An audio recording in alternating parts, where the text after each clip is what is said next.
sesi ini kita akan belajar tentang pertidaksamaan nilai mutlak.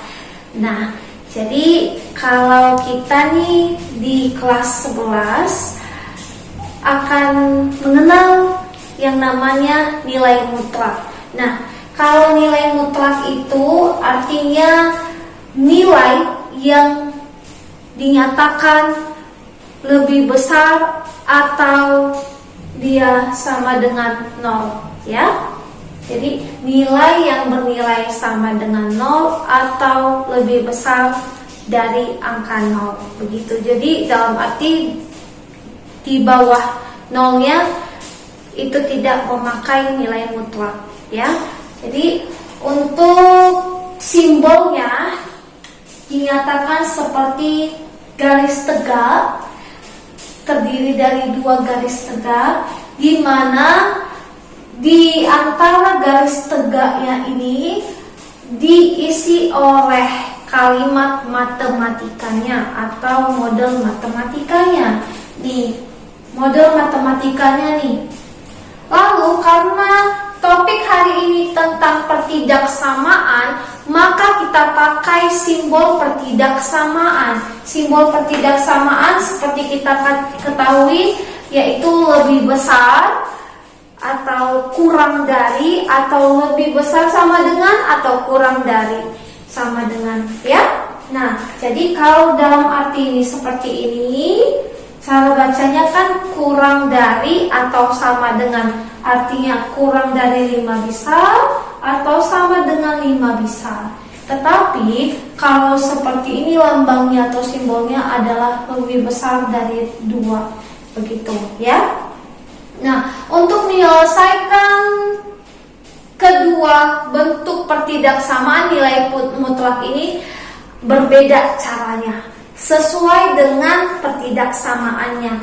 Untuk yang pertidaksamaan kurang dari atau sama dengan, kita memakai tekniknya dengan cara kita ambil konstantanya, ya. Kita ambil konstantanya, berarti dia berada di range -5, sudah. Lalu lebih kecil atau sama dengan model matematikanya, ya adik-adik, dan 5, begitu, ya. Oke, jadi yang untuk konstantanya ini berada di bilangan -5 dan berada di bilangan 5. Jadi rentang bilangannya, ya, kalau di garis bilangan itu berarti antara -5 berkisar 0 dan juga +5, begitu, ya, kalau kita gambarkan dalam ruang lingkup garis bilangan. Oke, nah, jadi kalau sudah modelnya seperti ini, kita selesaikan seperti biasa. Caranya gimana, Kak Ruth? Oke, kita lihat yang di tengah dulu. Kita fokus kepada yang di tengah. Yang di tengahnya yaitu model matematikanya, yaitu 2x kurang 3. Nah, kalau 2x kurang 3 itu kita perhatikan dulu apakah ada dia dalam bentuk variabel atau dalam bentuk konstanta. Ya, kalau dari sini kita lihat ada dalam bentuk konstanta, itu bisa kita pindah ruas ke kanan dan ke kiri. Ya, kalau pindah ruas sama saja, ya adik-adik. Pindah ruas berarti tandanya juga berubah. Dan berarti di sini -5 tambah 3 kurang dari atau sama dengan 2x kurang dari atau sama dengan 5 tambah 3, begitu, ya. Oke, kita selesaikan. -2 kurang dari atau sama dengan 2x kurang dari atau sama dengan 8, begitu, ya.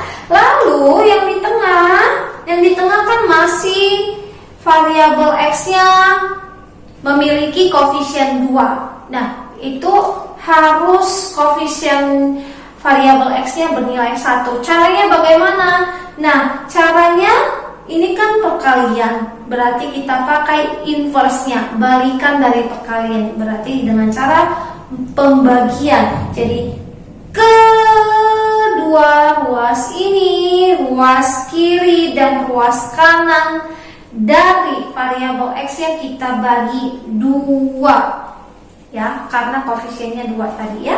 Oke, kalau kita bagi 2 berarti negatif 2 dibagi 2 ya, negatif 1. Negatif 1 kurang dari atau sama dengan X, kurang dari atau sama dengan 4. 8 bagi 2, 4. Oke, nah jadi himpunan penyelesaiannya sudah kita dapat, yaitu ini berkisar lebih kecil atau kurang dari sama dengan negatif 1 dan kurang dari atau sama dengan 4. Berarti X itu berada di angka berapa ya? Berarti sama dengan negatif 1. Berarti kita ikutin negatif 1-nya, ya kan? Kurang dari atau sama dengan 4. Berarti negatif 1. Pakai garis bilangannya ya, urutan pada garis bilangan 0, 1, 2, 3, 4. Loh, kenapa ikut negatif 1 dan 4-nya lagi Kak Ruth? Ya jelas ikut, karena kan pertidaksamaannya tadi kurang dari atau sama dengan. Jadi baik yang di awalnya maupun di akhirnya angkanya kita ikutkan ya. Jadi ini dalam bentuk notasinya dan yang ini dalam bentuk himpunan penyelesaiannya dengan mendaftarkan anggota-anggotanya. Oke? Nah, gimana dengan soal nomor 2? Nah, ini soal nomor 2 beda lagi penyelesaiannya. Bedanya di mana Kak Ruth? Oke, bedanya adalah kalau yang di sini konstantanya 2 ya, itu tetap kita pakai nanti 2-nya ada yang negatif dan 2-nya ada yang positif. Hanya saja perubahannya pada tanda pertidaksamaannya. Kalau ini tadi pertidaksamaannya kita pakai sesuai dengan soalnya.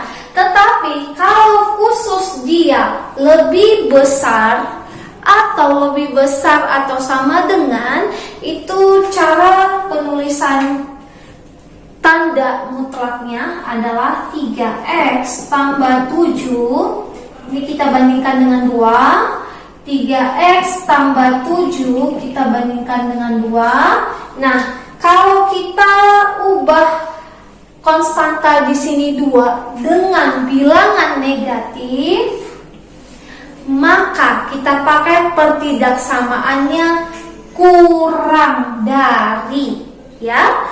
Nah, tetapi kalau kita pakai 2 ini bernilai positif, maka kita pakai pertidaksamaannya lebih dari, begitu ya. Ya, sesuai dengan pengertiannya. Kalau positif itu berarti lebih dari 0 nilainya, dan kalau dia negatif berarti kurang dari 0 nilainya, begitu. Jadi tidak jauh dari pengertian bilangan. Oke, kita selesaikan sama caranya dengan nomor 1. Kita selesaikan konstantanya pindah ruas.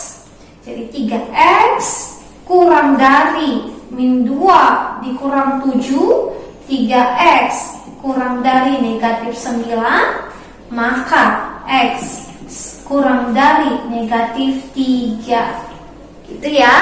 Oke, lanjut. 3x lebih besar dari 2 dikurang 7. 3x lebih besar dari negatif 5. X lebih besar dari negatif 5 per 3. Nah, itu dia himpunan penyelesaiannya. Oke, kita sudah dapat, berarti dia berkisar di mana ya? Coba kita gambar dulu garis bilangannya. Ini di sini dong. Di sini. Kalau ini kita sederhanakan lagi sama dengan berapa ya? Berkisar berapa dia? 1, berapa adik-adik? 1,20 berarti 6 ya. Nah, Berarti dia sudah, kalau kita bulatkan dia 1,7 deh. Ya, 1,7. Berarti di sini 1, di sini 1,5, 1,5 dan di sini 1,7. Begitu juga ini negatif 1,5. Negatif 1, negatif 1,5 dan negatif 1,7 ya. Oke. Jadi yang untuk ini 0, 0, 1, negatif 5, negatif 0, 1, 1,5, 1,7 dan di sini 0, negatif 1, negatif 1,5 dan negatif 1,7. Oke ya, udah seimbang ya angkanya. Ya, jadi kita hubungkan dulu himpunan penyelesaiannya berkisar kurang dari negatif 3. Kurang dari negatif 3 dan lebih besar dari negatif 1,7. Berarti kita pakai yang bilangan negatif ya. Kalau bilangan positifnya berarti di sini, untuk yang di sini tidak himpunan penyelesaiannya. Kenapa tidak himpunan penyelesaiannya? Karena di sini bernilai negatif ya. Nah, coba kita ambil dulu deh contohnya, titik ujinya. Nih, lebih kecil dari negatif 3. Kalau lebih kecil dari negatif 3, kalau kita bandingkan negatif 3 dan 2. Negatif 3 banding negatif 2, lebih besar yang mana? Lebih besar negatif 2. Kenapa? Karena dia mendekat ke 0 ya. Semakin menjauh dari 0, maka bilangan negatifnya semakin kecil, begitu. Nah, jadi kalau ini semakin kecil. Nah, dalam arti berarti angka berapa yang lebih kecil dari negatif 3? Berarti negatif 4, negatif 5, begitu ya, semakin jauh. Oke, negatif 4. Kalau negatif 4 berarti di sini dong, misalnya negatif 2 nih, negatif 3, negatif 4. Nah, berarti daerah penyelesaiannya, himpunan penyelesaiannya dari sini nih adik-adik. Dari sini, mulai dari sini. Nah, di sini, untuk yang di sini, himpunan penyelesaiannya. Jadi yang ini bukan merupakan himpunan penyelesaian. Mulai dari negatif 3 sampai ke sini itu tidak daerah penyelesaiannya. Oke, ini untuk yang pertama dulu ya, kita sudah selidiki. Lalu yang kedua, angka berapa yang lebih besar dari negatif 1,7? Ya, angka berapa yang lebih besar dari 1,7? Ini 1,7. Yang lebih besar dari 1,7 berarti semakin mendekati angka 0 ya. Semakin mendekati angka 0 berarti mulai dari, kalau begitu dari sini kita ambil dari 1,5 ya. 1,5 sampai seterusnya itu merupakan daerah himpunan penyelesaiannya. Oke, jadi ini tadi kita katakan tidak merupakan himpunan penyelesaiannya karena itu tadi belum kita uji coba. Tetapi setelah kita uji coba dengan memakai batas-batasnya dan pengertian dari pertidaksamaan, berarti dari sini sudah kita peroleh himpunan penyelesaiannya mulai dari negatif 4, negatif 5 dan seterusnya ya.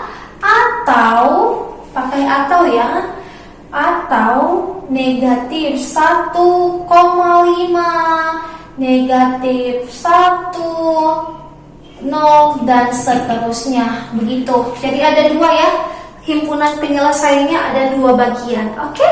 Nah, cukup sekian pembelajaran kita hari ini tentang pertidaksamaan nilai mutlak. Dan Kak Ruth harap kalian lebih memahaminya lagi dan menguasainya lagi. Oke, sekian dan terima kasih. Selamat belajar.